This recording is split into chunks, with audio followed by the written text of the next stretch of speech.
Hi and welcome to Photo IQ. I'm your instructor Gus Cantivero. This is Unit 13 for Camera Basics. We're getting ready to finish up this module with how to maintain your camera equipment, clean your sensor, and your lenses. Let's get started.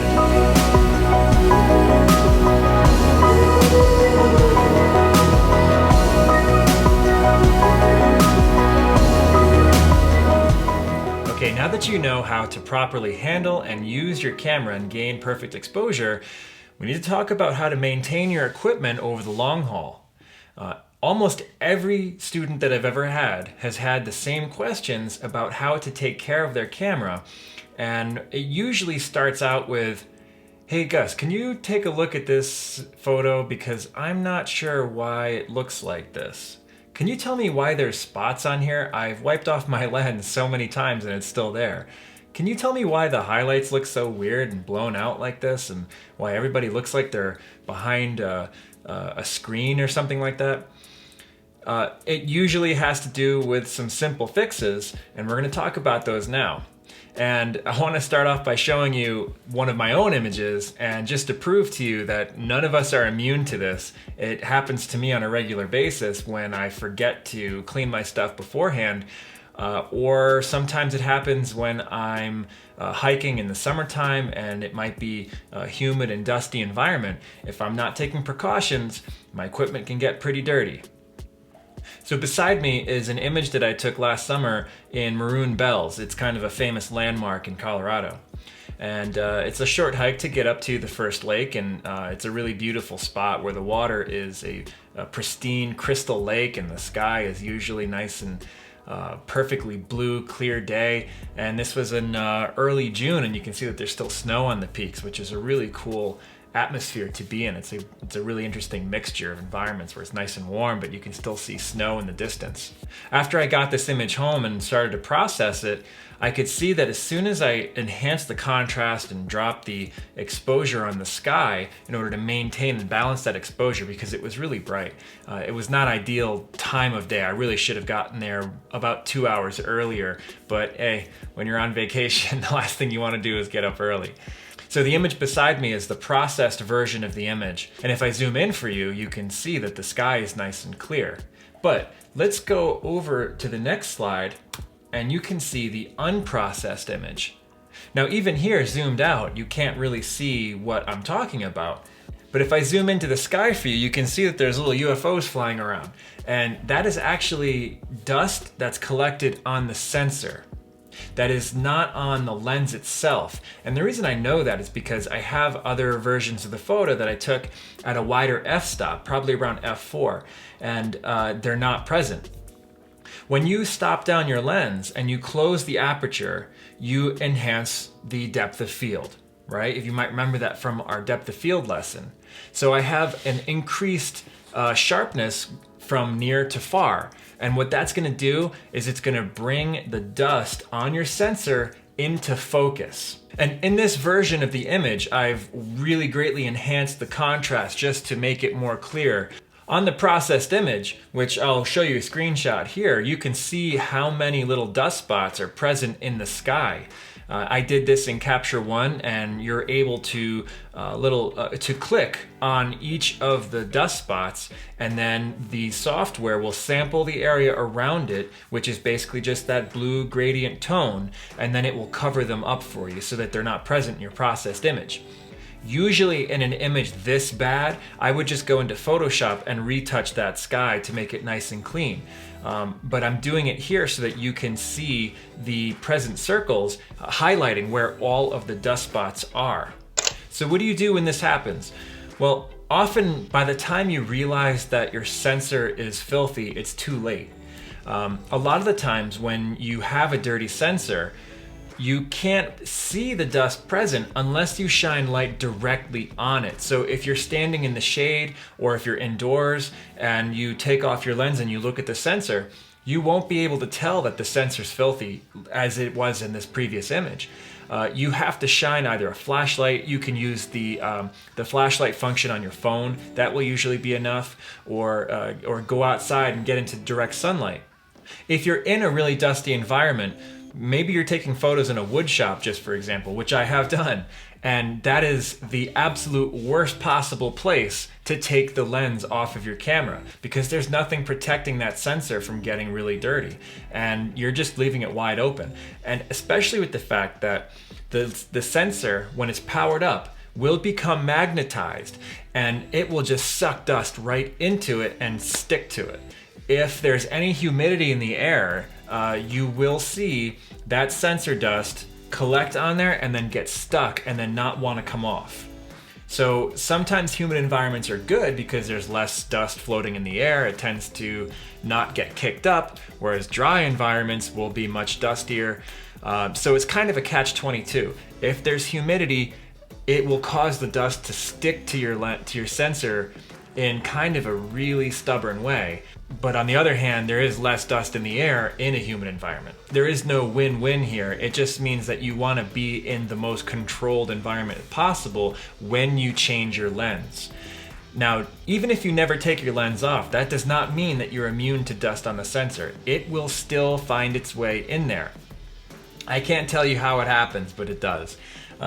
Remember, there are gaskets on here, but it's still plastic with seals. There are still joints here and there. There's still joints that surround the lens. It is possible for it to get in there, and over time it works its way in. And I can't tell you how it happens, but it does, and you need to know how to deal with it when it does.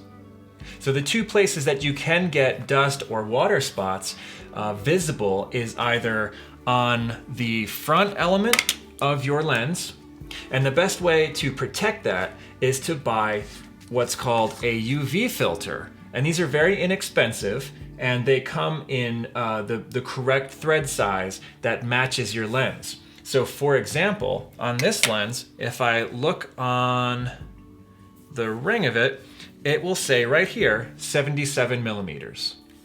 And that is the diameter of the lens. So I went and I purchased a 77 millimeter UV filter. UV filters are generally clear and protective filters that you use to protect the front element. They also serve a second function, which is a very minor function, of filtering ultraviolet radiation. So on days when the UV index is very high, you will see a bit of a smoggy appearance to your images when you're shooting a long distance, say a landscape over a city or something like that. A place like LA would probably be a good example of where you'd have a high UV index that would show up in a landscape over the city. So a UV filter will serve two functions. It will cut and filter the ultraviolet radiation in the air, or in the atmosphere, and it will protect the front lens element with a clear glass that won't otherwise negatively affect your images. So I always recommend picking up one of these filters. They're very inexpensive, and depending on the quality of the glass that you buy, some are more expensive and some are cheaper. You can get them for as cheap as $5 to $10, and the ones that I buy are usually in the, $25 to $35 range, because I want to make sure that I'm getting as good a glass as I can to put over my high quality lenses. If you're putting something that's lower quality glass on top of an expensive lens, then you may end up with diffraction or reflection or ghosting or flaring from direct sunlight hitting the lens. And that's not something that you want, especially if you're paying the money for an expensive piece of a glass that is going to eliminate those things. So if you have one of these filters and you realize that it's collected a lot of dust and debris and it's really dirty and you don't want to clean it, or you can't clean it in the field, simply remove it, and now you have a perfectly clean front element to shoot with. When you get home, clean it off, and then you can replace it for protection and use in the future. Another thing is always keep your lens cap on, unless you're shooting, of course. So keep your lens cap on when it's in the bag, when it's at home, even between shots. If you're hiking and you're walking around, keep that cap on there because it will protect it from getting banged around. Oh, and a side benefit of the filter is that not only does it protect it from dust and debris, but if you don't have your lens cap on, should you drop your camera or maybe whip it around if it's on your shoulder and you spin around and a branch might come and stick it right in the center, or a rock or something like that, God forbid, if it's going to crack or divot something, you want it to be that cheap, inexpensive front lens filter, not the front lens element, because that is going to require sending it into for repair. So you'd have to send it into Canon for Nikon service or whatever, and it's going to be a lot of money to replace that front element. And on some lenses, it may actually exceed the cost of the lens itself. So if you have a $150 to $200 lens, the repair cost may end up costing you $125 to $130, and that's not really worth it to replace. The only time that I've ever had to repair a lens was I actually had the 24 to 70 f2.8 version. This is the f4 version. This is the lighter, less expensive one. The 2.8 one I actually dropped it off my lap onto a concrete floor while I was working on my camera. I was swapping a lens, and I may have actually been cleaning the sensor, I'm not sure. Very stupidly, I left the lens sitting on my lap, and it slipped right through and right to the concrete ground, and it dented the front ring around the lens element. The glass was fine, but it ended up causing a permanent bend in there, which made it impossible to save that front element. And it cost quite a lot of money to repair. It was a couple $100. So it was a $1,200 lens, so it made it worth it to do the repair. And very unfortunate, but that was the case. And I learned my lesson that day, never to take it for granted again, that I was always going to catch it, and if I was going to set something down, set it down securely, put it in the case, put the cap on, and then go about what I was doing. Now, as far as sensor dust is concerned, most cameras coming out these days are going to have some kind of auto clean function. And I believe that pretty much all of them, except for the intro level cameras, are going to have an auto clean function. And what that is going to do is it's going to vibrate the sensor at a very fast rate, hopefully to break loose any of that debris. What you should do is, if your camera has an auto clean when you turn it on or off function, as you'll see beside me, the Fuji has it so that it will auto clean when it turns on and off, and it's up to me to turn on each of those features independently. I have it so that it auto cleans when it turns off, and it generally keeps it very clean. With my Fuji, I have not yet experienced any kind of excessive dust sticking on there. It is an APS-C sensor, so it's a little bit smaller. There's less surface area for the dust to collect on, which is a good thing. It generates less power, so there's less attraction to suck that dust on there. However, with my Sony, it's a full frame camera, and I have had quite a lot of dust experience with that camera. So when I change lenses with that one, I make sure I always turn the camera off to demagnetize the sensor. Then I remove and reattach the new lens, and I try to do it as quickly as possible. When I change the lens, I always do it so that the body is facing downward. Set that down, and then you want to make sure you have this pre-set so you're ready to go. And then when I detach, set it down, and then I reattach the next one. If you have the camera facing upward, dust can just fall and settle into the body while you are working on it. And so that's not a good idea. So you want to make it as difficult as possible for the dust to find its way in. The next step in best habits for keeping your sensor clean, even after using your auto clean function, is to use a blower. I have a blower right here, and it's called a rocket blower. This is the one that I have. And this is actually by the company Lens Pen. And when you squeeze it, it makes a little ejection of air. The reason why this is better than simply blowing with your mouth is because you have saliva in your mouth.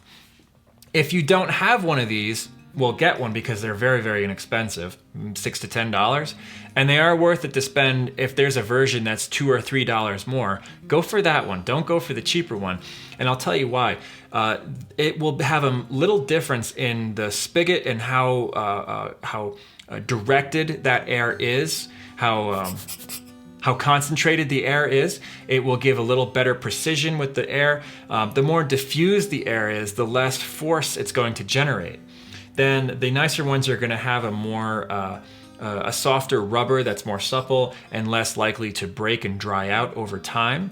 And some of them may even have a brush on the end of it. And that's not a super necessary feature, but it is a nice feature to have because it gives you the ability to sweep across as you're blowing. So it'll apply a little bit of friction as well as air to expel any debris that's on there.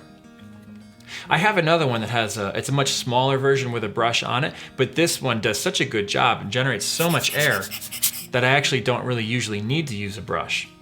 So even after you have used the sensor cleaning feature, if there's debris in the compartment inside where the sensor is, it is a good idea to use the sensor cleaner, give it a bunch of sprays in there of air, make sure you're facing downward so that anything gets expelled downward.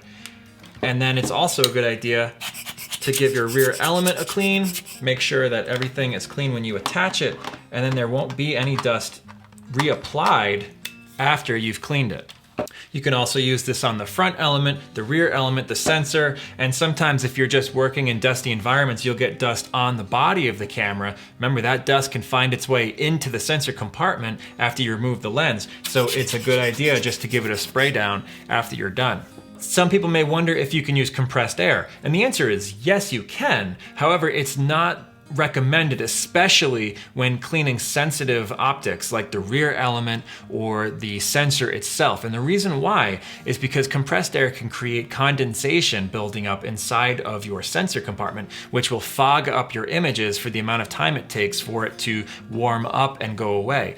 It can also mean that it will create moisture on the sensor, which can then actually make debris stick to your sensor. So if you are going to use a compressed air and it's all you have, make sure that you, when you're cleaning the sensor compartment, start off of the camera, so you're not even pointing at the camera, expel some air, let it get to temperature, and then sweep across the camera.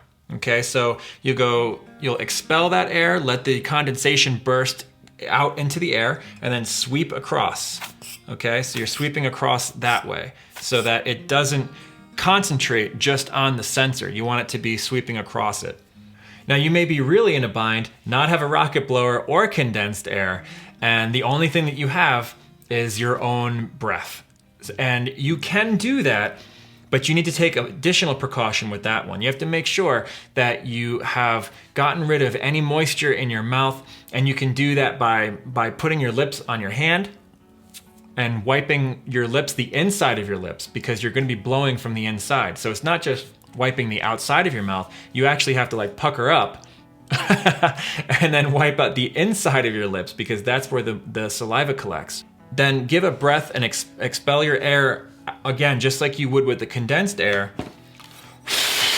and then sweep across it so that you are able to expel any spit that's gonna go into the air and then sweep across it. I have done that in a pinch and it can work, but I've also really kicked myself one time where I spit right on the sensor and create, not a lot of spit, just like even a droplet is going to be a pain in the neck to get off. So make sure that you are taking precautions there and not being silly, because you easily could create 5 times more work for yourself. And the bad thing about getting something like saliva on a sensor is that there's minerals in there, and when it dries, it's going to create a very harsh water spot. So it's not like it'll just evaporate off the sensor and then it'll be like it was never there, like distilled water. Distilled water is just water. It has no mineral content, and when it evaporates, it leaves no water spots. So for that reason, never ever use tap water or anything like that. Never use harsh chemicals like, say, a Windex, because there's going to be chemicals in there that will strip the oil layer that is actually built onto this lens. These lenses have coatings, nano coatings that are microscopic and protect the glass. They diffuse reflection and glare and enhance contrast. If you strip that away by excessively using getting fingerprints on there and wiping it away with too abrasive of a cloth, or using harsh cleaners like Windex, you will strip away that coating on your glass, and you will start to see what's called brassing, where the lens will start to have this sort of mottled coating on there, where in some areas it looks like it's coated, in some areas it's not. It'll look like it has like a purple or green tinging to the color, and that means that your coating is being wiped away. So these are the things that you want, the precautions that you want to take, and the things that you want to avoid to make sure that you maintain your glass over the long haul. So in front of me, I have the 3 basic cleaning tools that I use on a regular basis. Some more than others. Obviously, I mentioned the blower, and I use this all the time. It's always in my bag, face down. Whenever I change a lens, I always spray it off, and it's just a great habit to get into. Next is a microfiber cloth. These are very, very cheap. You can buy them in big packs of 25 for just a few bucks. When they get dirty, just throw them away. It's not really worth cleaning. You can, if you are buying larger cloths, they can be washed, but just watch out because they do tend to collect things on them. That's sort of their function. Their function is to collect stuff, and if you have harsh fibers that get caught up in here, when you go to wipe off your lenses, all you're going to be doing is scratching your lens with the residue that's caught up on the fiber cloth. Then next, I have a sensor cleaning kit, which I always keep in my kit as sort of a last-ditch effort to clean things. When I can't get it off with air and I can't get it off with the auto clean function, I have to go into my kit and pull out my sensor cleaner. Now in here, I have a cleaning solution. Then there is a swab, which has sort of a spatula shape to it. And you'll just apply a few drops of sensor cleaner fluid onto this, and then you follow the directions, of course, and then you're going to wipe across the sensor in one direction, not both directions, because if you wipe something off, you can then wipe it back on. So you're going to go a couple of swipes across the sensor in the same direction, allowing the fluid to dry and evaporate off, and then usually it's only a couple of wipes to get everything off, and then you're clean. Do not apply excessive force. Remember, it's a very delicate electronic instrument. If you are clumsy at all, do not attempt this, and instead bring it to a local camera shop that says that they do cleaning and maintenance, and ask them to do it.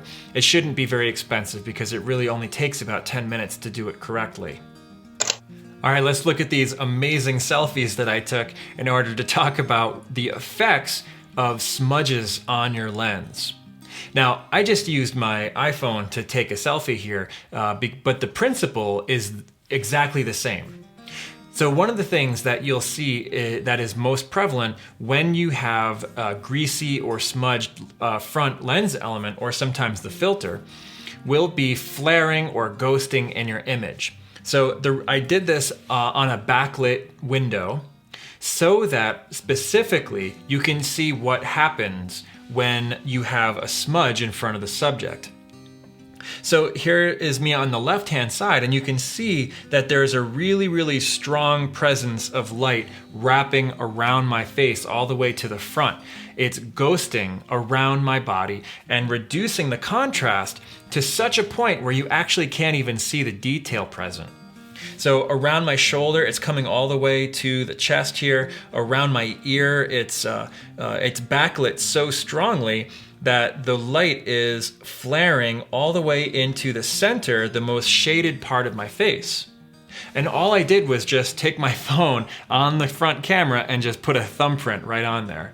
Then to remove that thumbprint, all I did was take the phone and then use that same microfiber cloth to just give a couple of wipes over the camera itself. Now, I've used all different kinds of cleaning solutions for lenses, and I've never really been satisfied.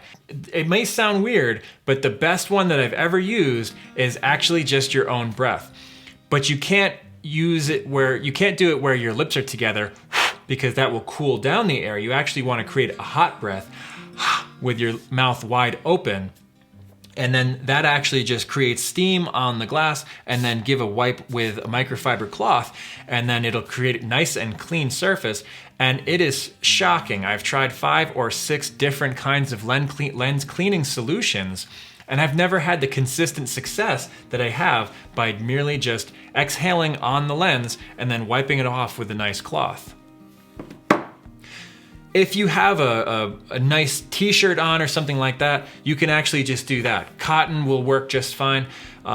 You don't want to risk scratching anything, so if your shirt is dirty in any way, if you've been outside hiking or in the grass, rolling around in the trees, forget it, don't even touch it, because you will have tiny scraps of wood or grass, or perhaps even like rock shards. Like if you're out hiking in the mountains, you will get rock dust on you just merely by brushing past rocks, and that will actually scratch your lens because it's abrasive. So don't even bother with that. Make sure that you always have one of those microfiber cloths in your bag with your camera, and then you should be fine. Or just find a nice soft surface that you can use to wipe it off. But it has to be clean, and it has to be really soft. So just don't, take precautions, don't take any risks in that way. And then after cleaning, you can see the dramatic difference. Exactly the same situation, exactly the same lighting, 10 seconds apart. All I did was put my fingerprint on and then exhale and wipe it off, and then the result is the second one on the right. And this is just an iPhone photo to illustrate, because it's so easy to just put a thumbprint right over the lens, so that's why I did it. But I have seen many lenses, not my own, but other people's lenses, that are filthy, and it looks like they used them as a pillow. I can't understand how they get so dirty, but nevertheless, it happens. So if you are a new photographer, take off your lens cap and examine that front filter, that front lens element, see the condition of it, clean it off before you get out there. If you have a couple layers of oil on there, you may take a few attempts to get it clean. Do not apply too much pressure and be too aggressive with it. Buff it out over time. Take a few minutes, make sure that you do a good job. Make sure it's nice and clean. If it's clean, you're ready to go. If you still see a haze on there, you need to do a little bit more work to it. But trust me, it is worth it. The results are dramatically different, especially when you're going to have light sources shining directly into your lens. If you're gonna have light sources hitting your lens in any way, if there's oil on there, that light is going to hit those smears and that oil that's on there, and then it's gonna bounce all around it. So that's what it does. It creates sort of a reflection horizontally across the surface of the lens, spreading the light out, diffusing the light. So it's almost like the beauty effect from the 1930s, the close-up of the starlet on screen. They would have that smeared glass, the beauty filter that diffuses the wrinkles in the skin and makes them look more glamorous. So that's the effect that's being taken place there. We don't really want to use that for landscapes, especially. I don't really know what the point of that would be. But there are soft focus filters out there that do a better job of creating a diffused light source than just a dirty lens. If your lens is dirty, every picture you take is going to be the beauty filter. You won't have any control over that. So make sure that you get that nice and clean. If you do like that beauty filter effect, go buy the filter, because it'll do a 10 times better job than your nasty fingerprints will. Next, let's talk about precautions and storing of your equipment. You can use the lens hoods as a way to protect the front of your lens. So I have these hoods attached. These are metal hoods. They're actually really high quality, so there's no risk of breaking them, and I can leave them on at all times, and it is just a really nice way to protect the front of the lens from getting knocked around or dinged or damaged. The lens caps are just plastic. Those actually could get broken potentially if they got struck hard enough. So on these lenses, I leave the hood and the lens cap on at all times. Let's take a larger lens, for example. This one has one of those tulip-shaped hoods that we talked about in the lens handling section. Now, I generally leave these hoods attached all the time because it does protect the lens element. It is a plastic hood on this one in particular, and it's a lot more flexible than the metal hood, which means that it can get cracked or broken should it be dropped or something be dropped on top of it. That's why we're always very cautious about where we set our lenses and make sure that we never put them in places where they could get easily damaged or knocked around. When you go to set these in your case for storage, and I recommend that you always keep your equipment in a case for storage because then there's just no chance for it to get damaged. When you go to drop it into the case, if the hood is sticking up above the top of the case so that you can't close the top, then you're going to have to remove the hood. Now, hoods can get installed backwards and then locked in place, and a lot of people do that. This is not a terrible practice because it means that they won't get lost. They're always attached. And if you want to just use them, you just flip them around and then reattach it. However, there is a chance actually that when they're on backwards, they can get broken in place. And then it means that you have bits of plastic stuck in the groove that runs around. When they're in this position, they can have force applied to them this way, causing them to snap. I have seen it, it is possible. It's never happened to my stuff because when I was a young photographer, I got the advice from a professional not to do that because he had seen it. So my lens caps have never been broken because I never leave them attached in the reverse position. When I go to put them in the case, I either, one of two things, set it into the case so that it's surrounded, and I just take this and I place it on top of it so that when I look into my bag, I can see, oh, that lens has its hood, that lens has its hood, that lens has its hood, everything's ready to go. And I can see the front cap is on there and everything is secure and protected. The other way you can do it, because some hoods are a little bit extra wide and don't fit on the top very well, you can put them this way so that it's sitting in the bottom of the case and then you simply just set it on top of it so that everything is in the compartment nice and neat. So you either have it on top, just resting, or you could put it around it loosely like that from the back side and then just set it inside, and then it will hold everything nice and firm without being so tight on there that it can get broken. The reason why things get broken is because they're locked in place and there's no give. It can't get broken if it's just loosely sitting in there. It actually has room to move around, so it's not really an issue. It's not really an issue at that point. Next, another precaution that you can take for your cameras is a screen protector for your rear LCD screen. These are typically very inexpensive. High quality ones will be about $20, and they're about the same material that you would buy as a screen protector for your smartphone. They can come in Gorilla Glass with a very mild adhesive on the backside, or sometimes they're just like a friction fit. When you attach a screen protector to your phone, you'll notice that you lay them on and then the air bubble just escapes from the out and they just go to the outside because it's creating a vacuum fit where it just sticks onto the glass because it's a perfectly flat surface to a perfectly flat surface. There's a very mild adhesive that's applied to the backside of that glass, which creates a permanent stick on there.